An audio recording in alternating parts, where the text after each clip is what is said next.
இந்த ஒரே கல்லுல ரெண்டு மாங்காய் அப்படின்னு தமிழ்ல ஒரு பழமொழி இருக்கு. இங்கிலீஷ்ல அதுக்கு பழமொழி இருக்கான்னு தெரியல.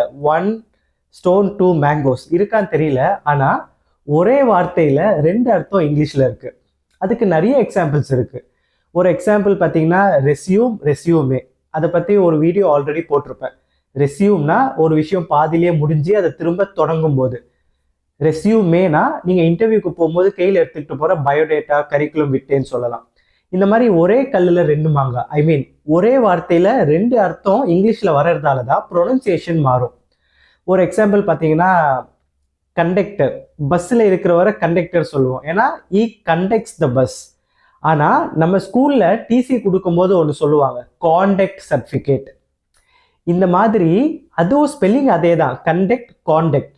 ஆனால் ஒரு வார்த்தை இரண்டு அர்த்தங்கள் கொடுக்கும் பொழுது அந்த அர்த்தங்கள் மாறும் போது, ரொம்ப தூய தமிழ் வேணா, ஒரே வார்த்தை ஆனால் அர்த்தம் மாறும்போது ப்ரொனன்சியேஷன் மாறும் இங்கிலீஷில்.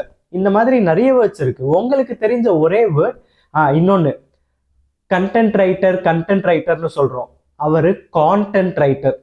ஏன்னா கண்டென்ட்னா satisfaction, I am content, I am satisfied. Content அதுதான் எஸ்ஏ, அந்த மாதிரி பெரிய எழுத்துலாம் எழுதுவாங்க, அதுதான் கான்டென்ட். இந்த மாதிரி உங்களுக்கு தெரிஞ்ச ஒரு வார்த்தை ஆனால் ரெண்டு அர்த்தம் வர மாதிரி எது இருக்குன்னு இங்கிலீஷில் கமெண்ட் பண்ணுங்க.